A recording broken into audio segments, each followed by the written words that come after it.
It is 6 p.m. So can we get the determination of a quorum? Bonnie Billings, Here. Ozzy Young, Here. Jason Evans, Here. Brennan Partain, not here yet. Shannon Martell. Renata York, here. You have a quorum. Thank you. Let's start with the Pledge of Allegiance. I pledge allegiance to the flag of the United States of America. Which was nation.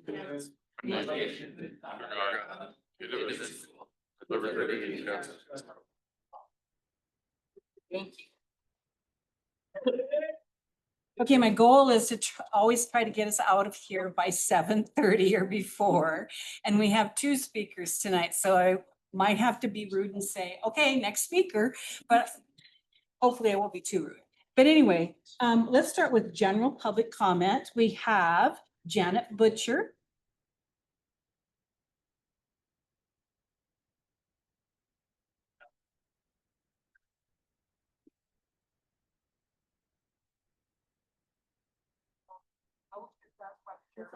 It is, the speaker's in the ceiling now. Speak fancy now, yeah. Janet Butcher for the record. While I appreciate and welcome information about disaster readiness, I believe it's important to address the issue with the infrastructure. We can pack our bags, but where are we going to go and how are we going to get there? I have the luxury of working from home, so my commute daily to work is simply down the hall and into my home office. Last week, I had to venture out at 7 a.m. and make it 11 miles into the airport. It took an hour. And my heart feels for those who must make that commute every day. It is no wonder why there are frustrated drivers that speed, cut other drivers off, and accidents, some resulting in the loss of life on Pyramid. Based upon my experience last week, it made me ponder, what if there was a disaster in Spanish Springs and north of there? How can we prepare for an exodus of the area? When will those in the rezoning and approval seats going to stop with the building until the infrastructure has been addressed and a plan for stopping the gridlock endangering our lives? The quality of life in Spanish Springs is not what it used to be. Also, a fun and rough estimate calculation could mean that those who must make this commute 5 days a week are giving up almost 11 days out of their lives in a year. On a different subject, I hope to hear what is happening with the two large logistics centers that are built adjacent to the Spanish Springs Library. I have heard a rumor, and hopefully some transparency will be given to the community as to the possibility of a statement that they are not going to be occupied at this point. Again, thank you in advance for the information that is being presented today. Okay, we have, the next speaker is Joni Hammond.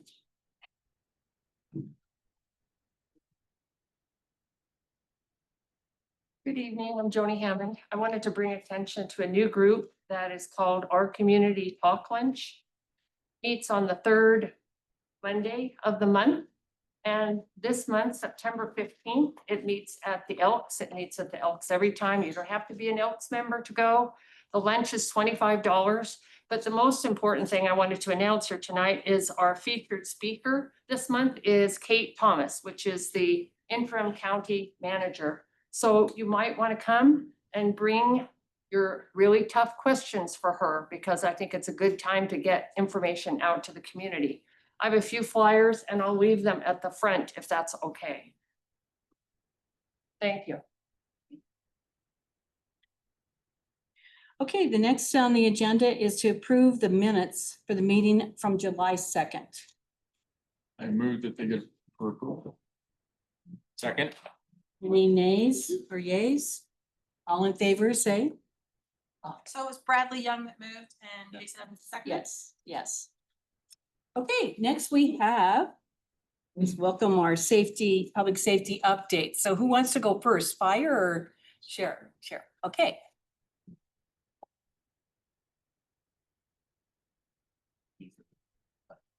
Hello, I'm Sergeant Jeff West with the Washoe County Sheriff's Office. Just want to give you your crime and stats updates for the community out here in Spanish Springs. Assault offenses, we do a 3-year average, then we break it down from that 3-year average. So this quarter we had 17, 3-year average is 21. Burglary offenses this year or this quarter 6, 3-year average is 8. Destruction, damage, vandalism is 20 this quarter. 18 is a 3-year average. To touch base on that, we were having a lot of calls for service out here with juveniles like throwing rocks at cars. Good news on that, we made some arrests on those. We're still working on more. So that's some great news on that, but that's kind of what uptick that one for you guys. This area. Disorderly conduct 7, 3-year average is 3. Driving under the influence is 9, 3-year average is 6. Now with the DUI stuff, so you guys know, a lot of that's proactive police work. So that number necessarily is not bad if it's up. That means we're making more arrests. A big contributing factor we've seen out here is we've had a couple of meetings ago, I brought up our A-Ride units, which is our task force for cutting down on traffic safety, and they do just strictly DUIs. We had one unit assigned to that. They do 4 10-hour shifts. All they did is hunt for DUIs all night. Of course, they help with high priority calls too as well. Good news is we upped that unit. We now have 2 deputies doing that. So that's helped us with the DUIs. We did see a lot of DUIs coming from the Moon Rocks area over the summer. A lot of juveniles and people out there partying. Those of you folks that have kids or in the community, please tell them be careful out there. Can get a little crazy. One night we had, I think, 3 DUIs within like 30 minutes that we pulled over on Pyramid coming from Moon Rocks area. So that's been a big concern. We did also have a fatality recently off of Winnemucca Ranch Road. It was tied in with, we suspect, it's still under investigation, we suspect possibly DUI related. Well, unfortunately. So that's a huge focus for us in the Sheriff's Department out here in the community. See here, drug equipment violations, that's down to 2, 5 quarterly. Fraud offenses is down from 22 quarter to 19 this quarterly. Larceny and theft, good news on that. It's 3, the 3-year average was 19, it's down to 7. A lot of contributing factors to that too, I think, is a lot more people are putting cameras on their homes and residents.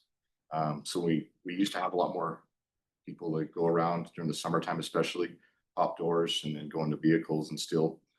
Good news for that with you folks in the community to have those cameras and get video footage. It helps us with tracking these people down as far as identifying them and making arrests on them. So thank you guys for that. Motor vehicle theft is down from 4 to 1 this quarter. Sex offenses has stayed the same, 3. There's 3 quarterly. Trespassing, 4 up 1, 3. Weapon law violations 2. Which is one of the sheriff's goals. Average here is 3. We have been upping our task force as well too. We have like the sex trafficking task force. It's added some numbers on there too as well to help with different things. Also, they help with sting operations and such and undercover work in the community, which has been very helpful. To give you guys an idea of the calls for service, the dispatched, which is whatever the public calls in, 483, which is a 3-year average is 483. So that stayed the same, unchanged. The total calls for service though, which could be self-initiated activity as well, that is up greatly from 1,605 and now it's 2,080. So that a lot of that could be proactive due to proactive police work as well, which is good news for us. That means we're able to get more stuff done. Golden Eagle has been a hot topic for us. There's been a lot of shooters out there. We're all about supporting safe shooting practices.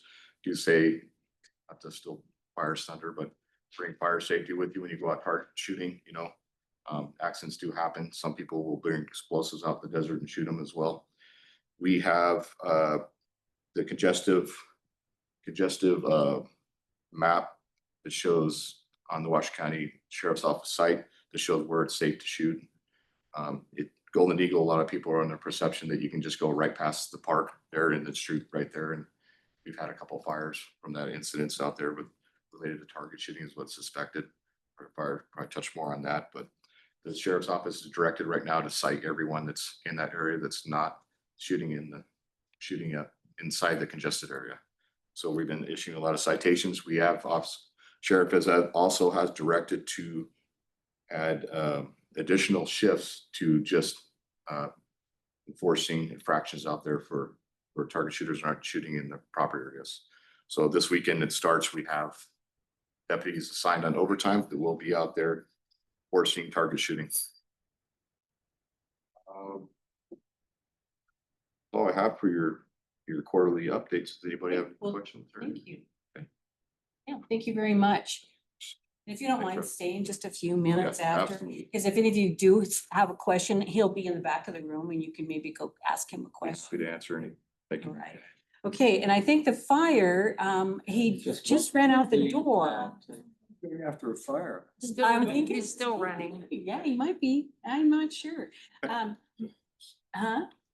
I'm not sure what. Be back. So until he gets back, I'm just gonna skip ahead and take a look at the report for requests from the last CAB meeting. So when you have public comment, we try to get back to you. We can't do it during the meeting because it's not on the agenda. Left. What's that? Left. I don't think they're coming back. I think I heard a fire. Oh, he's coming out. So Yeah. Okay, It's after a fire. he is after a fire. All right, well, we'll hear that on the news later, I'm sure. Okay, so let's, with that, we're going to move in with hardening your home against wildfire. And we have a guest speaker here tonight. And, come on up. We are ready for you.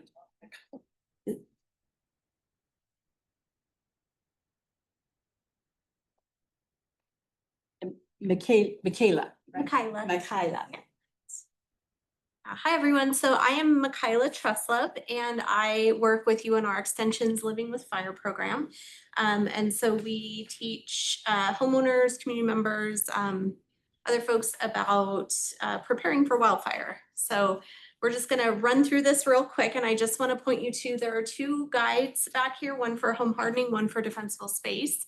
And all of this stuff is in there plus more. So please pick one of those up on your way out if you haven't picked one. And so when we think about home hardening, we like to think about three things together: home hardening, defensible space, and evacuation planning. And so we want to make sure that we're doing all of these things in combination. Thanks. And so just to make it relevant out here, so this comes from a really great portal. You can look up your address if you would like, called wildfirerisk.org. And so you can see the Spanish Springs outline there. Spanish Springs is at greater risk than 98% of other US communities when it comes to wildfire. So very high relative risk.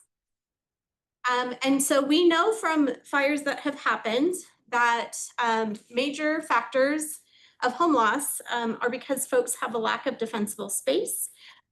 They have a lack of home hardening. And so we also know, and this is why we like to think of things together, these three kind of pillars of wildfire preparedness. Folks have on average 15 minutes or less to evacuate once they get an evacuation notice. So we want you to be ready to get out. Next. And so again, this is a combined approach, and we want to emphasize that this is not a box to be checked, right? Like, you don't go clean your gutters out once. Plants have a really annoying habit of growing back. And so you're going to be doing this as an ongoing process. Next. Okay, and just so we're kind of thinking about why we're doing these things. There are three different ways that a structure can catch on fire. So ember ignition is a biggie. So that is 60 to 90% of homes burn because of ember ignition. And so we were talking about this earlier. Embers get sucked into the house, into the garage, into the attic, and they have enough energy to start a fire. Or you can get direct flame contact. Of course, this is what most people think about, right? The fire runs up to your front door and catches your house on fire. Not surprisingly, not as common. And then radiant heat. And so thinking about a house next door burning, and then just the heat from that fire can catch the neighboring house on fire, the neighboring vegetation. Okay, so this just shows you what the exposure is to homes in this area. And so indirect exposure, again, is thinking about those embers that fly up to a mile ahead of the flame front. And so fires tend to kind of create their own weather, create their own wind. And so those embers can be carried very far. And so you can see here the red, of course, not surprising, are those outlying areas that kind of back up to open land. Okay. And so when we're talking about defensible space, we want to talk about a few things. So very importantly, you are creating space for emergency responders to safely defend your home. So if there are emergency responders available, they're in the neighborhood, you are making space for them so that they can safely put out a fire around your home if they're available. More importantly is your home can survive unassisted. And so of course we don't have a firefighter to park in front of every single person's house, right? They're off making sure that that fire doesn't spread. And so we want to make sure that our homes are ready to receive fire and that they can survive unassisted, okay? And then when we talk about defensible space, we often talk about these 3 zones. And so zone 0 is the immediate 0 to 5 feet away from your house. That is the most important. So we really want to think about just clearing everything that we can out of that zone. It's best to have things that are non-combustible. People really don't like to get rid of their plants. And so we just say, if you're going to have something there, something that grows very low at ground cover, that is well watered, stays green all the time. We don't want to stick stuff there that is big, weedy, anything like that, but it's best not to have anything. And then zone 1 is that lean, clean, and green zone. And so what we mean by that, you can kind of see the plants are spread out, so it's lean. Clean just means we do maintenance to keep all the dead stuff out of there, removing leaves, things like that. Green, so we just want those things to be irrigated, alive, happy, right? And then the reduced fuel zone, mostly that is in somebody else's yard when we're talking about subdivisions, but we just want to make sure that that fuel is thinned out, okay? So again, when we're talking about neighborhoods, right, your zone 2 probably overlaps into your neighbor's yard. And so the best defense, right, is for communities to become prepared. And so talking to your neighbors, working with your neighbors to make sure that you're all doing the same defensible space work, okay? And then home hardening is retrofitting your existing home with things like screened vents to keep those embers out, or you know, more expensive things are things like new roofs, right? So we want fire rated roofs. Also just enclosing your soffits. So just, you know, making sure that embers cannot, again, get caught up underneath those soffits and catch a roof on fire. So there are some more expensive fixes, but a really, really easy one that we like folks to start with is just screening your vents with 1/8 inch mesh, so non-combustible, okay? And then driveways. So a lot of folks don't think about this, right? Again, we're talking about making a safe space for first responders. So we want to make sure that they can get in and out of your driveway. We also run into this a lot in HOAs where there might be a gate that is an additional ingress egress that is locked most of the time. So we just want to make sure that the fire department has a key or knows how to get through that gate or through that lock, right? So if somebody shows up and they can't get through that gate, that could be a problem. If folks are trying to evacuate in an emergency and other routes are blocked, we just want to make sure that we're aware of and folks can access those secondary exits. Okay. And then signage. So this is a really important one, but if you call and there's an emergency, first responders need to be able to see where they're going, right? They need to be able to find your house. And so we like to see signage that is reflective. Hopefully it is stuck to something that is non-combustible. So the example on the right is bad, right? We don't want a wooden mailbox with a wooden sign that is not reflective. And so we want to see numbers that are 4 inches high. It should be visible from both sides of the road because you don't know where someone's going to be coming from. And again, non-combustible. And so this is just kind of to say, you know, really all of this stuff you want to do ahead of an emergency, right? You don't want to be doing any of this stuff when a fire is marching up to your front door. So preparedness is really, really important. It's, making sure you and your family can get out safely, making sure your home can survive unassisted, and just making sure that you're ready. So, you're not trying to get out in a panic. Okay. So some easy things you can do, sign up for emergency alerts. So all folks should know what their emergency alert system is, and sign up. So Smart 911 for Washoe County. Smart 911 is the new, if you have code red, that's the old one. So Smart 911 is great because folks can put in whether they have access and functional needs, durable medical equipment, things like that. So folks, first responders know that you need a little bit of extra help and extra time to get out. So walking your property often, again, this isn't a one and done. So we just want you to be aware of what's going on around your property. And then prioritizing things, again, vents are a great place to start, cleaning off your roof, making sure there's nothing under your decks, just keeping things real clean. And again, start with that 0 to 5 feet. That's your most important. Okay. So we just want to give folks some opportunities to get involved. And so we are in the middle of, well, probably more at the beginning of updating the county's wildfire protection plan. And so we will have public input periods for that. And there is a preparedness event coming up at Lazy 5. And so we're hoping to have a survey ready for the public by then. So that is a really great way to provide feedback on the areas that you're really concerned. Next. Get a date on that. I think it's the 2020. I'm gonna look at it. Look at it right back. Yeah, the commissioner will. One moment, Yes, one moment, please. Okay, and then we have a Living with Fire Neighborhood Ambassadors program. If you're interested in that, please ask me. But this really is just folks from across Nevada who are coming together to kind of troubleshoot preparedness in their neighborhood. So they're usually our spark plugs, and they're the folks that are really passionate about this. And so they get together, they talk about things that work and don't work in their neighborhoods. How do you host a successful preparedness event or green waste event, things like that. So you have kind of that community of practice and support one another. And then next. And those were the two things. Okay, excellent. I'll be around if anyone has questions. Remember to pick up those pieces of literature. Is there any questions for her right now? You would like that? Yeah, go ahead. Yeah. Just state your name for the. Lori Swartz, off for the record. Just for clarification, could you repeat again the website for getting your address and finding out what your risk is? Yeah, it's so it is wildfirerisk. Yep, you're welcome. Is there any other questions? No? Okay, thank you so much. Yeah. All right, the next speaker is Daryl Billings, and he's going to demonstrate a go bag.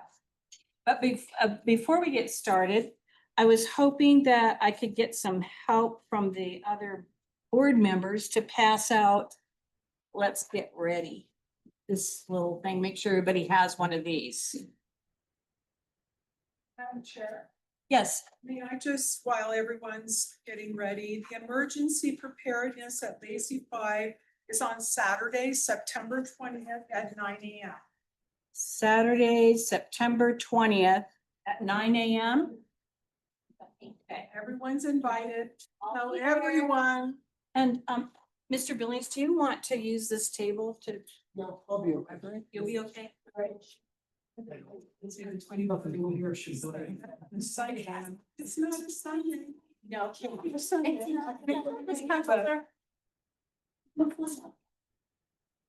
Yo. Okay.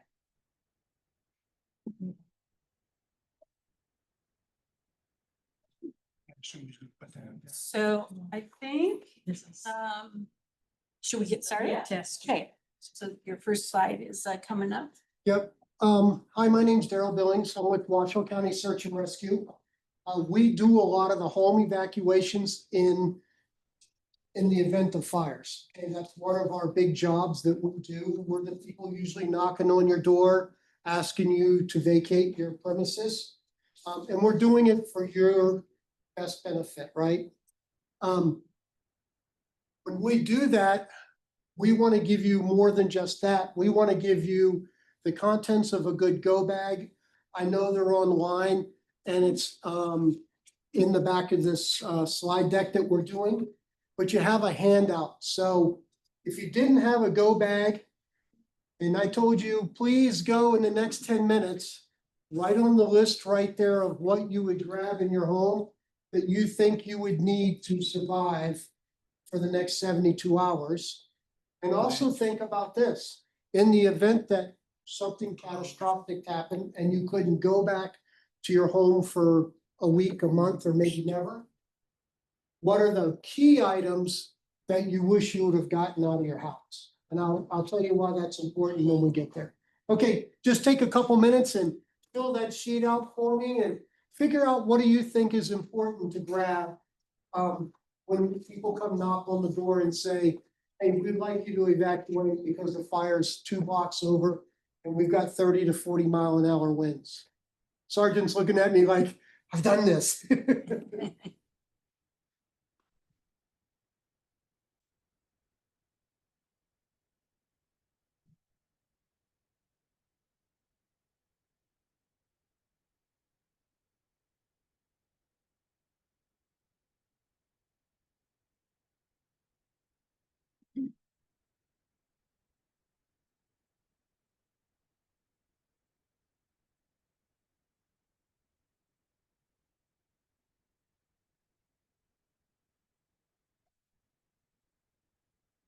Okay, so this is a little unfair because I got a lot of practical skills in this, okay? I was a Navy corpsman for 20 years. I've done evacuations of lots of disasters, okay? Today I'm a volunteer for Washoe County Search and Rescue. The key fact is having a great go bag gives you a little bit of comfort that you don't think about. Because when somebody knocks on that door and says, would you please get up and go? And you're like, go where? Number one. Number two, what do I need to take? The idea of behind go bags is that you've already kind of prepared. You have an idea where you're gonna go. You should have this with your family. Where am I gonna go? Number one, or number two? Well, my brother-in-law lives across the street. His house is in the same spot. Okay, I go to my other sister-in-law. And she's thinking about evacuating too. So have a method of communication. Okay, brother-in-law's first, sister-in-law second. And if you can't go either way, either place, have a third place you can call and tell your family member where you're at. And it might be your cousin who lives out of state that you're good friends with. And then as long as your wife knows who to call, she's gonna figure out where you're at. Contents of your go bag are probably the most important because there's gonna be little things that mean more to you than other things. But there are essential things you have to have. So there are 3 websites on the back of this that tell you what to go and prepare, okay? You go to the websites, it'll give you great ideas. And you can get them off there and it's also on the web. And those are the 3 things, the FEMA, the ready.gov, and American Red Cross. And I'm gonna give you a couple really good pointers so that you really think about this. So I got my jacket just in case it starts raining. I keep my medical gear on the outside because if I get hurt or somebody else gets hurt, I've got to be able to take care of myself. Okay. I have a little bit of splints. I have some extra raincoats, so I can put one over my bag if it really starts pouring down, and I can protect that. And then I go back to basics. I have a way to start a fire. Okay. Well, if you're going to the hotel, it's great. But if you're not going to the hotel and you end up, if you're way up in the woods, you may not be able to get out. You just have to evacuate. So I always think about all the right things to have in my bag.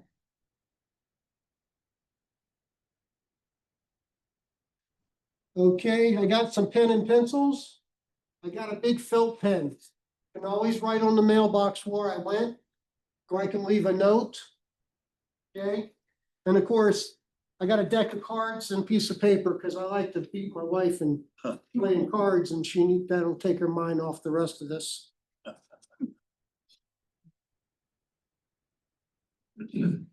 Communications, all my vehicles have radios, so I can get on the radio and call her. She has one in her vehicle. She doesn't use it very much, but it's there.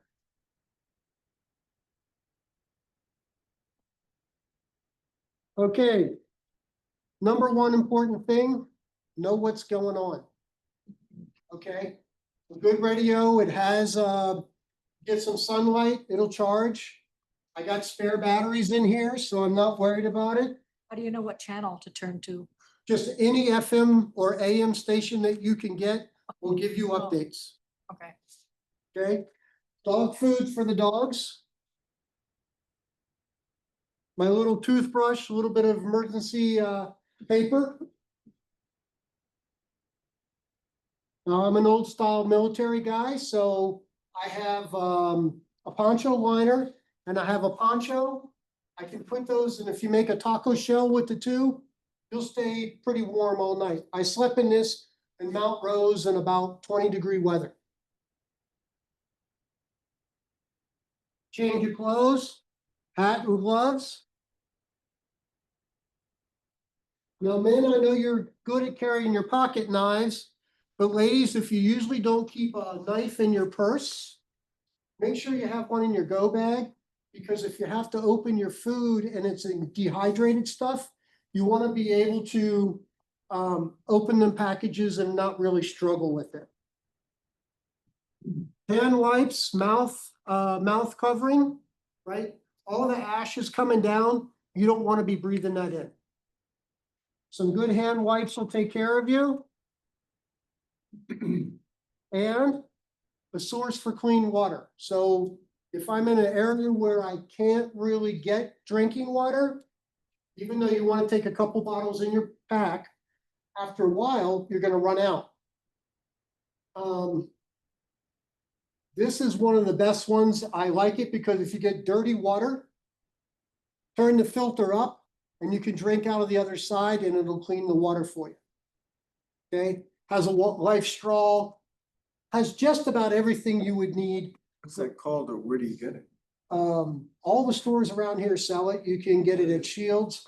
It is called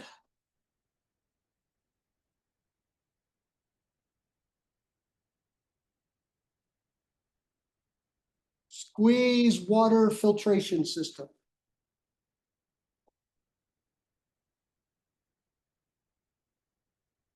Okay, what else I got in here? Now, I have two canteens. This is also a water filter. So if I fill this up with water, sorry, didn't come apart correctly. Okay, here we go. So fill up my green container with dirty water. All I have to do is push this in, and this filter on the bottom will filter the water. Don't go super fast. Nice and slow.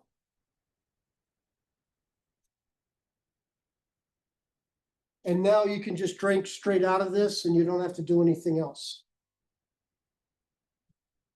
The other thing I like to do is, because I'm an MRE person, in my stainless steel bottle here, I'll carry water, but then I can just eat out of my little cup.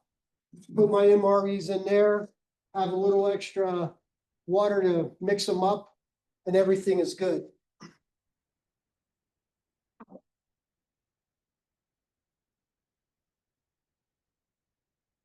Poncho, just like we talked about, gray raincoat, or make a taco out of it. Emergency food, just a little stuff to give you, if you end up walking or hiking, you can add that to your water, or you can just have a little snack. Nice and easy. And I keep another little survival kit in here. So if I'm out walking around through the woods looking for firewood, slip that in my pocket, and now if something happens, I always have one emergency little backup with me, right? And I got a little pocket knife in here as well. In the very bottom is my food. I got an extra knife, my batteries, and a charger, right? Because if I want to keep my my iWatch or my iPhone going for emergencies, I'm gonna need to bring that and a little charger. So just think about that. I got batteries there. Always need a little rope and cordage. And then I got tons of MREs. So I could probably go 2 or 3 days easily on what I got in here. I will tell you, only pack what you would eat, okay? Now, everybody should have their own pack. I don't want to carry for my wife, I might be carrying 10 purses, right? So for your pack, everybody should have one. If you have kids, give them a couple bottles of water, some crackers, something to work with to have in their downtime. It's really important that they keep their mind busy. But if everybody has their own pack, it's very simple to grab and go. And if you have time, you can do staging and things. Don't go out and buy all this in one shot. Build it up, go slow, and make it effective. The last thing I will say is this: don't make it too heavy. Because if you can't carry it and walk 4 or 5 miles, then, trying to drag it along. Now, the one last thing I'm gonna say is this, okay? So this is my data and all my stuff. My passport's in here. So if I lose my wallet, I know who I am. I got a backup drive with all my data on it. I've got my medicine already set up. I've got some money. So I've got foreign currency, American currency. Last but not least, I have a USB stick with all my data on it, right? I have a copy of our deed, our trust, my bills for the last 3 or 4 months. Just take a picture of them. In the event that you lose your home and you have to start calling people, all that information is right here. You won't have to. It's going to be upsetting enough, but then you can just make those phone calls and talk to people and say, this is what happened, and here's my account number. You already have the numbers to call. It's a lot easier to work through, even though it's a disaster, but you'll have the data and the information that you need. Okay? Also, medical gear. Don't go buy the biggest medical kit in town. If you don't have great medical skills, just get what you need. It'll keep your bag lighter and it'll be more effective for you. All right, questions? Yes, sir. You talked about your data. Is a safe deposit box at a bank safe enough for your data to be in? I don't see why not. You can also buy a bag. I'm trying to remember the name of the bag that won't let any data go out of that. So if you put it into one of the, I can't think of the name of it, but there's a bag, a sleeve that you can put laptops and data drives and stuff like that. Put it inside of that and then you can put it in there. You don't have to worry about anybody stealing your information as long as it's secure. Good question, though. Anybody else? What about like important papers, bank accounts and All of that is on my little USB drive. but I'm saying. Yeah, like I have a filing cabinet and it has my accounts in it now. I don't know if I would, take that, but Take pictures. well, I'm just thinking if somebody came in and could steal it or said, what do you do with it important that you don't take? Because a lot of my, you can call them up, but Right. this is important papers that if your house burns down, I guess it's not a problem. But if it's there and other people are going into your homes, I understand where you're at. I don't want to advise on that because I don't want to give any bad information. You know, I would say make sure your filing cabinets have lock so you can lock them up, right? As we go through and evacuate, there is always police officers around making sure that other stragglers aren't trying to get in to those areas. We've run people out. We have radios, we're on comms with the sheriff, the Reno, and everyone, right? And if we see people that are coming in, we're like, hey, do you live here? No, out there. And then you're calling the SO and you're saying, hey, there's a guy on a motorcycle running around here. He doesn't belong here. And they'll run them out because we know exactly what they're gonna do, just like you talked about. I've been in the last 3 or 4 big fires around here and we're always constantly, we block off traffic so that people who don't belong in those areas don't get in. And we're always vigilant about talking to our partners and making sure that we're doing the best we can in those areas. In Southern California, they went through this. Yes, sir. Northern California as well, right? So it's very important. You know, it's funny you should say about going in. We were doing evacuations last year up in Galena and we're driving through and the guy driving out and he goes, my door is open, take any food and any water that you guys need, right? He goes, we're not locking anything because if we can't get back in, then probably the house is gone, right? So there's great communication and everybody's willing to really help. And we're like, we're not gonna probably go in your house, but we'll make sure nobody else does either.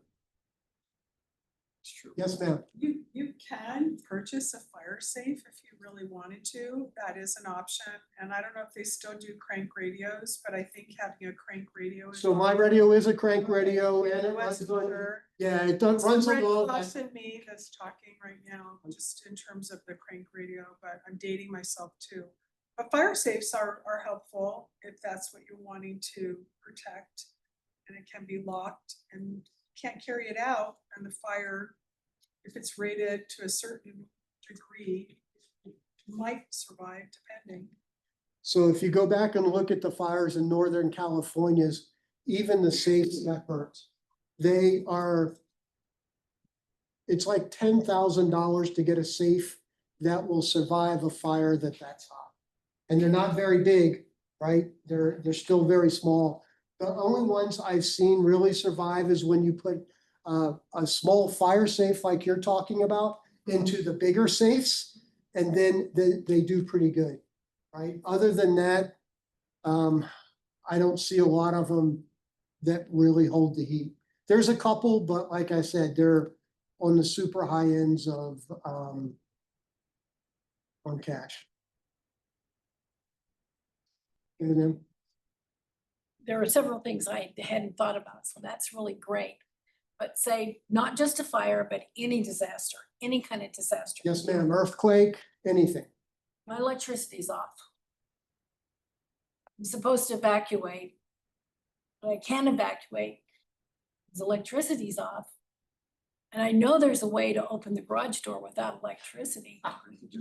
And I've done it before, but all of a sudden I'm in panic mode.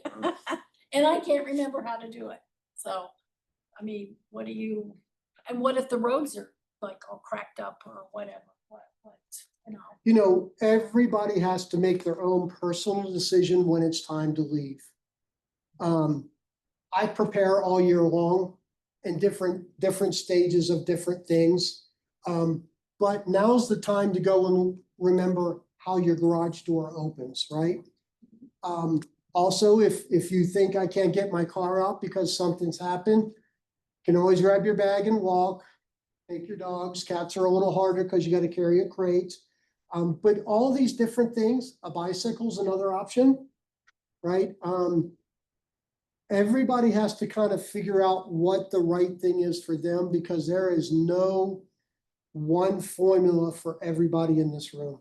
I know when I was in Southern California, living right next to a canyon, and I had a 15-year-old daughter, and we were used to tornadoes and living close to family and stuff. And I called her and said, if they knock on the door, You go with them, put the cat in the bag, go. Call your grandma in Iowa. Yes, sir. This might go with you or the sheriff's department, but we live up off of Eagle Canyon. And I swear to God, if something happens, we're not getting out of there. Our development alone has 660 houses in it. There's probably a couple thousand up there. There's not enough roads to get out of here. You come to Pyramid Lake at 7 o'clock and Pyramid Highway at 7 in the morning. You can imagine 10,000 people trying to get out of this valley. Where are we gonna go? So that's a great question. I think that you have to plan accordingly and plan ahead. So thinking about that, alls I'm saying is it's either north or south on Pyramid, right? If you have ATVs, you can go over the hill on the backside, right? And then you can also take the other side and go up over the hill and get on the other side. I agree with you. I'm in Spanish Springs as well, and I see the traffic on Pyramid, right? I probably would not go south on Pyramid. I would probably go north on Pyramid and have a game plan. I'm not saying that's the best thing for you. I'm just saying everybody individually has to look at that and make their decisions. Well, you have to keep in mind, if I can think it up, everybody in this room can think it up, and we're all going the same direction, so. I can't disagree with that, right? I mean, If you came and knocked on my door and said, sir, you gotta go, I'm gonna say, where? What are you gonna do? My airplane's stuck in the garage, I can't get it out. time to buy a helicopter. It's stuck in the garage. Electricity, I can't get the door. I mean, I'm not trying to be a smart ass, but you know, honest to God, we don't have a way to get out of here. You know, yes, you could go to the Indian reservation, be out in the desert in the dark. You know, we saw what happened on Mount Rose Highway last year, whatever it was. When they had a big fire at Galena, and the power company, in the kindness of their heart, shut off all the power. So there was no lights, there was no traffic lights, there was no people direct traffic. Those people were like, now what do we do? So I understand that. And I don't have great answers, but my only answer is everybody has to think about their family and their situation and how they're gonna go and do things, right? So it's a great subject and a great conversation so that everybody can figure out what it is, or even go back to our commissioners and say, can we talk about roads or different things like that, right? Because all these different things are up to an individual and their family. And it's tough. There's no easy way out of it, right? I was in Manila when the volcano erupted, right? We were off on a ship and we had to go in and help those people. And it was just as bad as, if not worse. The whole idea of this exercise of even being here today is to think about what you're going to do now, because in the panic, was I gonna go south or was I going north? Make the decision now. And that's what he's trying to say. Yeah, sometimes you gotta be flexible too. It's what's coming, yeah, you know, which way it's, but yeah, you're right, you're absolutely right.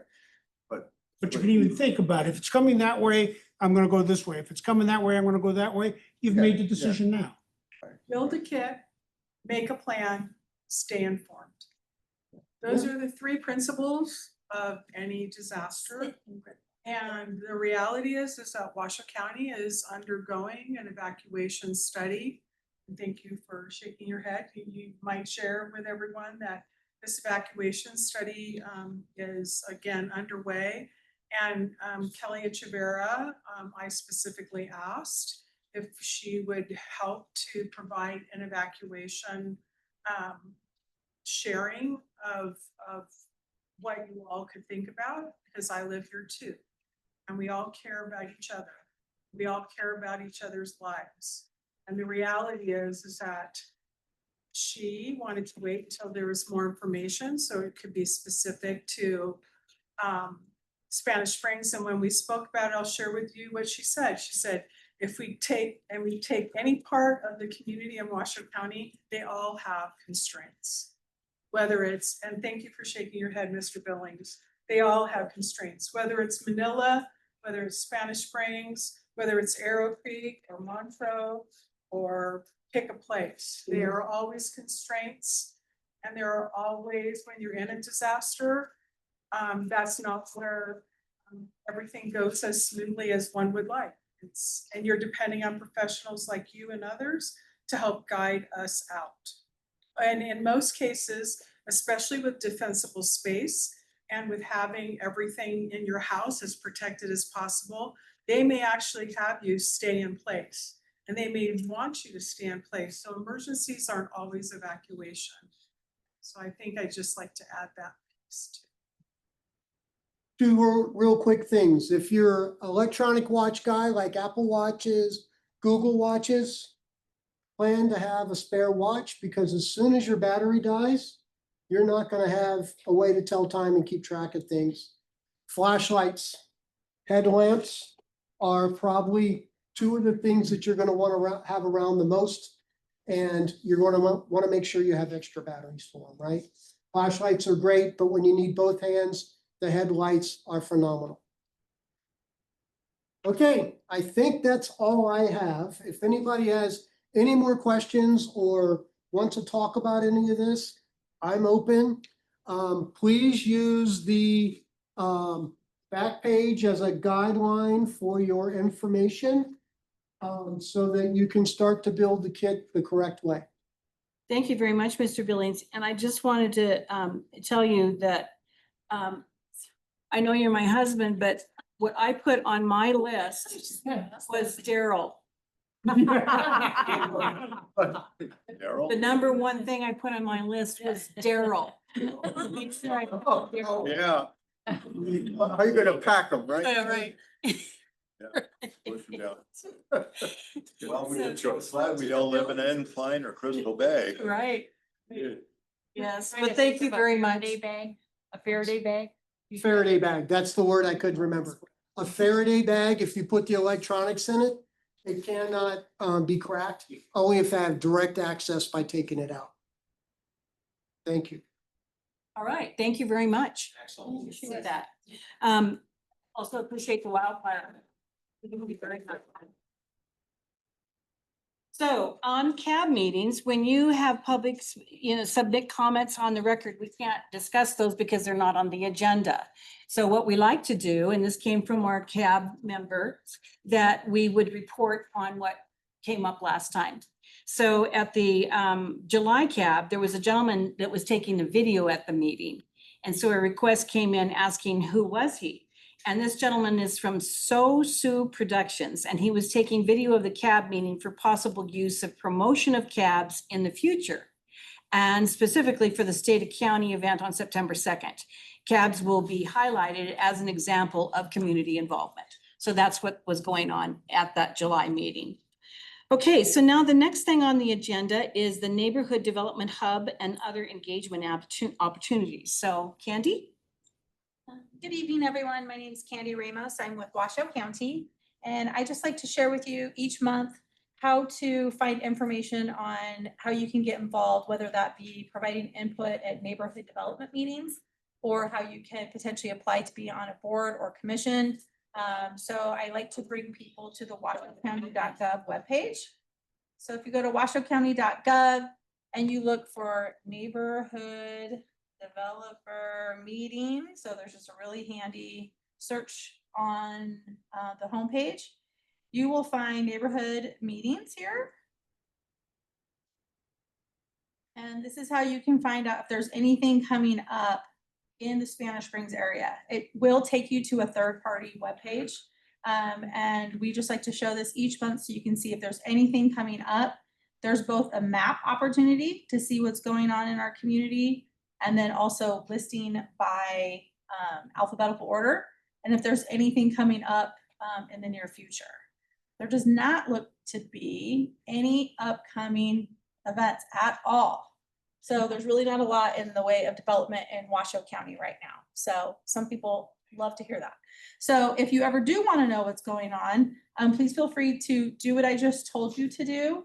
If you go to washoecounty.gov, if you go to washcounty.us, it'll switch to .gov. And you scroll down towards the bottom of our homepage, you'll also see an opportunity to sign up for email updates that interest you. Right now we are in District 4. Well, there's also an opportunity to get neighborhood developer meetings.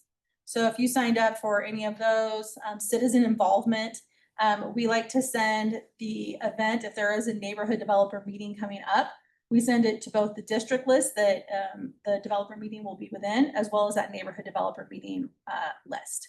If you do sign up for neighborhood developer meetings, you'll receive them for all of the districts. So you might get one that's in Gerlach, you might get one that's in South Meadows, but you will never miss one that's in Spanish Springs, which is really nice. So please keep that in mind. So that is the neighborhood developer hub. But I do also want to point your attention to your government and the Get Involved page. This is a great place to go to learn about your county commissioners, see upcoming board and commission appointment opportunities. Here is Commissioner Andriola, your commissioner here. And if you'll see here, here's other boards and committees, volunteer opportunities. This is a great way just to see what's coming up. So this page will always have openings that are right now. CERT, the Community Emergency Response Team, CASA volunteers, Legal Defense Volunteer, the Medical Reserve Corps, and Nevada Cares Campus Emergency Shelter. They're doing a volunteer pilot program. So this is where you would go to learn about openings like that. And then because we do go over this every month, this would be another opportunity for you to find out about board and commission openings. And on that email page I showed you where you can sign up to receive email openings, citizen involvement, that will also be on there. So please consider getting involved with our board and commissions. I think that's it unless anyone has any questions. I just wanted to make sure that if they go to CABs, Yes, washoecounty.gov/cabs. then they can get access, and these are linkable links. Oh, for today's. Or for any meeting, they, you know, Yeah, have the back PowerPoints up. on that get involved page. If you go down to the citizen advisory boards, if you go to the Spanish Springs page, there is a wealth of information on here. So it has the membership roster application. We do have one opening right now for an alternate position. And then the community input portal, which is both at the foot of your agenda. There's a bigger QR code over there. Please consider scanning that and giving us ideas for things you'd like to hear about. And then here are all of the meeting agendas. So for instance, tonight, here was our agenda that had the Zoom link. Here are all of the PowerPoints that were here tonight. So we have the draft minutes that they approved today. You can read over those. We had the chair report out, Living with Fire, the PowerPoint there, the emergency preparedness PowerPoint, and the Let's Get Ready sheet. So anything you need is right here. Thank you, Candy. Thank you. Okay, so the next agenda item is for CAB announcements, and I'll introduce the commissioner in just a second, but I just wanted to let you know that for the October meeting, what we have coming up, it's going to be either the Spanish Springs Master Plan or the Truckee Meadow Water Authority. And sometimes it depends on what speakers we can get to come. So it'll be one of those two. And then in November, we'll have another RTC update. And in both of those meetings, Candy, that's when I'm going to want to have a discussion with the CAB board members of input, because we're starting to plan for the topics for next year. So that's why it's really important. If you have a speaker that you would like to come, if you could make a comment on that QR code of what speakers you would like to come for next year, that would be very helpful, because we're starting to plan now for next year. All right, with that, I'd like to introduce our commissioner. She has been such a wonderful support for us at the CAB. Anytime we want a speaker, she goes out there and she tries to get them for us. So she listens to us and she works really hard for us. So Commissioner Andriola. Thanks. Thank you, Madam Chair, and thank you, board members, and thank you all for coming. I feel like I should be there. This feels weird to do side profiles, especially when you're old like me. I really would be remiss in not introducing the esteemed Wes Duncan, who I've known a long time. We worked together a long time at the legislature, my friend. He is the Sparks City Attorney, and I don't know if you'd like to say something, but certainly would welcome that opportunity. Oh, sure. Well, thank you. Thank you so much. Thank you so much. So I've got to say, as a Air Force officer who was preparing to go to Iraq, when Mr. Billings was talking about MREs and ponchos and everything, I was kind of having flashbacks. We worked really cooperatively with the Navy in Iraq. And so, but I'll tell you this though, Chair Billings, an Air Force guy would never have made that Perth joke, okay? So. But I appreciate the opportunity. I wanted to just give three quick updates about some of the things that our efforts out of the city attorney's office and the city of Sparks. The first is that our city, in coordination with our police department, is cracking down on e-bikes. We have had absolute rash of e-bikes, and mostly juveniles who are on these e-bikes. And when we say e-bikes, it's what's essentially looks like a motorcycle. But it has, not the pedals, it's not the e-bike that's electric, but you can pedal. It's essentially an electric motorcycle. And what's happening is they're also reconfiguring the motor and they're going way faster than they're supposed to go. And so we had 3 juveniles just this summer who were in really near miss crashes that they were fortunate to live. Some of them have pretty serious injuries. So we're redoubling our efforts out of the city attorney's office and the Sparks Police Department to crack down on that. So I know we have a few City of Sparks residents here, so within the city limits, we're making an effort to do that. The second thing is that the city of Sparks, we were the first to in this region prohibit public camping, blocking sidewalks, living out of RVs, and fires that were getting out of control. We're the first in the region to do that. We have expanded our ordinance. One thing that we've found is that we have a HOPE team that tries to connect the homeless to services.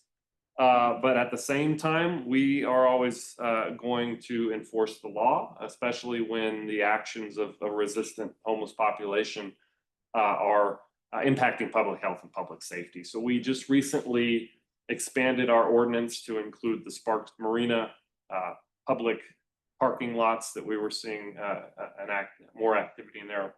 Victorian Square, so if anyone was at the rib cook-off and enjoying those things, we have a pretty vibrant summer schedule in the Victorian Square area.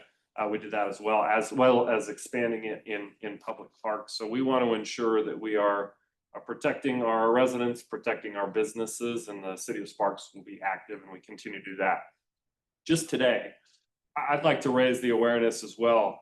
You would be astounded at the amount of illegal massage parlors that are in the Washoe County region. And so just today, myself and members of the human exploitation and trafficking team, we're actually trying to educate our commercial real estate and business partners in the community about leasing, the things that they should be looking for when they're leasing these illicit massage parlors to potential patrons. We actually have human trafficking that is going on in these illicit brothels. People that are being brought mostly from Asian countries to this region. They don't speak English. They are being trafficked. They live in these businesses. They eat there. They service strangers 7 days a week. It's an awful thing that's happening in the shadows of our community. So our office, along with the HEAT team, regional team, is going to be stepping up our efforts. We want to eradicate these things in the city of Sparks and hopefully throughout the region. So those are just 3 quick updates about some of the things that our office is doing. I have some cards, but we'll stay after as well. I've got to pick my kids up at church in a bit. They're enjoying Summit. But if you have any questions, want to reach out to me as city attorney, please do so. We absolutely appreciate the partnership that we have with our fellow law enforcement agencies. Washoe County Sheriff's Office works great collaboratively with the Sparks Police Department, great law enforcement partner. I think the numbers that you shared Deputy West about just the crime trends. You know, we're seeing crime trends go in different directions, but in many ways, because of the efforts of the sheriff's department in this region, we're seeing things calm down. So there's good news on the horizon. Thanks, Commissioner, for allowing me a few minutes to talk about what's going on in Sparks. Thank you. So there isn't a finer legislator I worked with, and that is at the time Assemblyman Duncan. Thank you for all you're doing.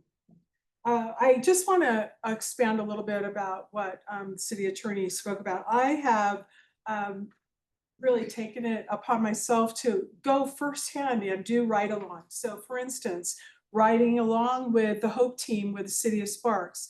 I just did that recently, riding along with the Hope Team for Washoe County, and will soon be doing that in the City of Reno with the objective of this. We need to look at how we can work together regionally. And I've spoken with all the other jurisdictions in terms of leadership and elected officials about collectively looking at where things are happening, and we can have similar ordinances like the camping ordinance that we put into place, and some of the other things that give you the strength to do what you need to do to enforce the law, and or those that aren't resistant, that there's a source of actually hope if they choose that. But that isn't always the case, as you know.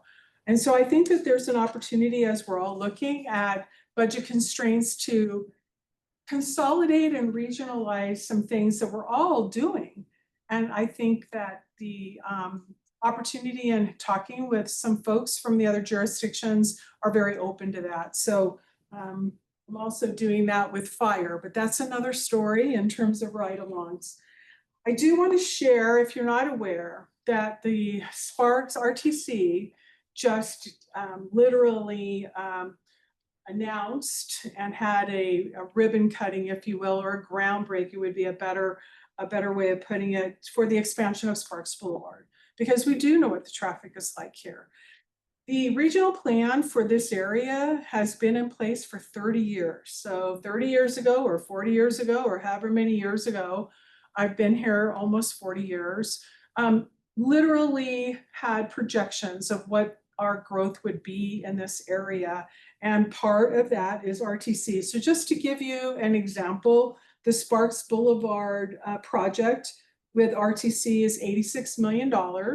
Of that, 95%, I'm making sure I get numbers right, 95% of the project's total costs came from the Federal Service Transportation Block grant dollars. And then 14 million came from funding from RTC directly with fuel tax revenues. So the project is slated to begin in October. It's slated to end in mid-2027, and we will all feel it until that's done. So thank you for shaking your head, because we have to expand, and RTC knows that in terms of roads and infrastructure. So I just want to make sure everybody has that information.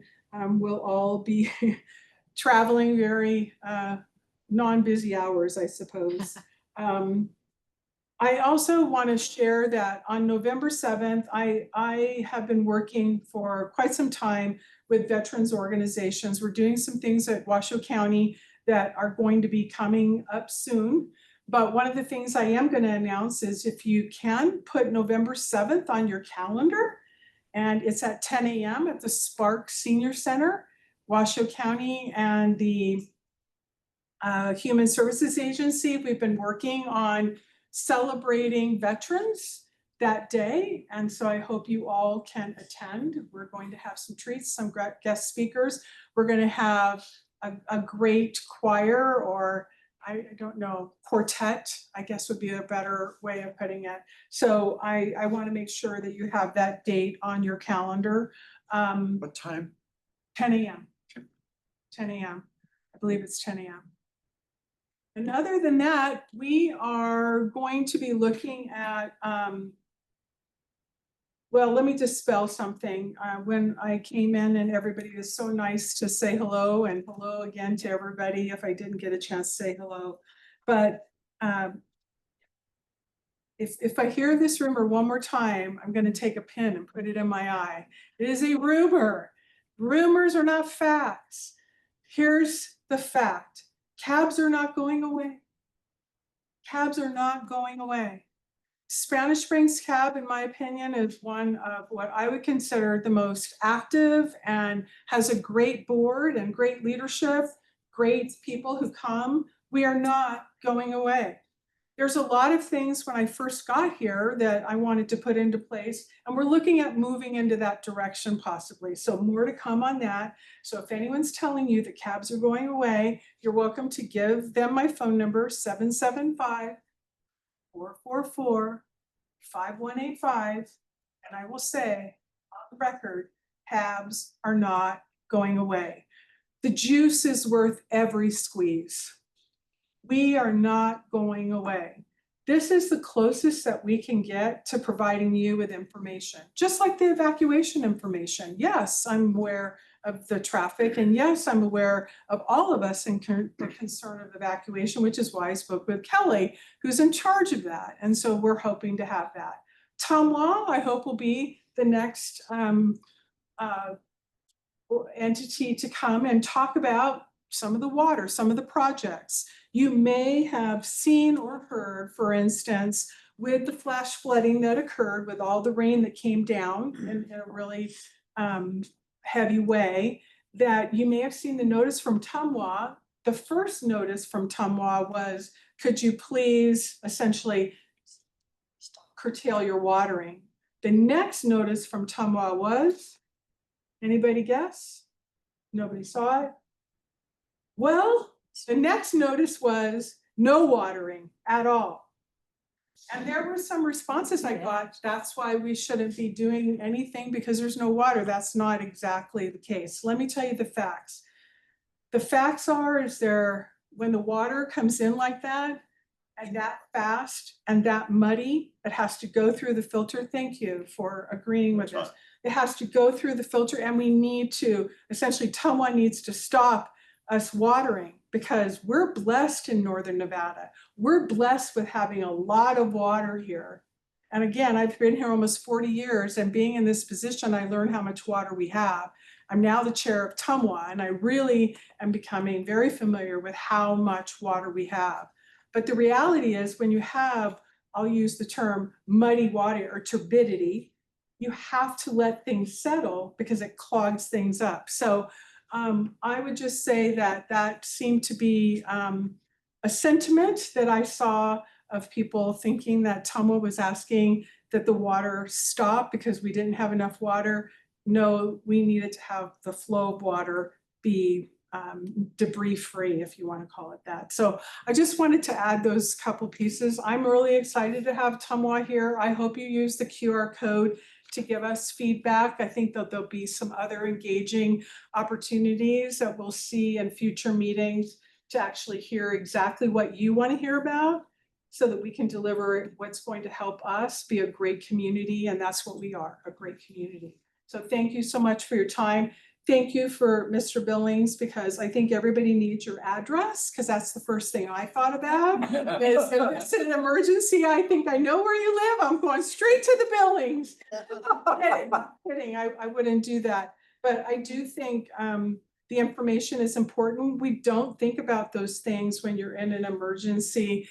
And being somebody that has been deployed in many situations in an emergency, it's very chaotic and it's very managed. And it's very military run.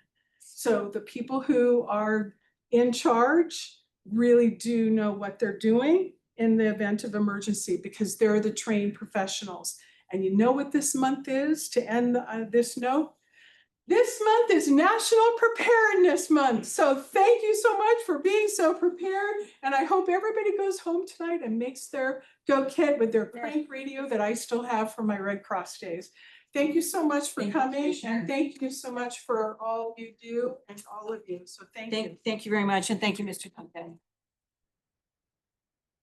Okay, with that, do I have a motion to adjourn?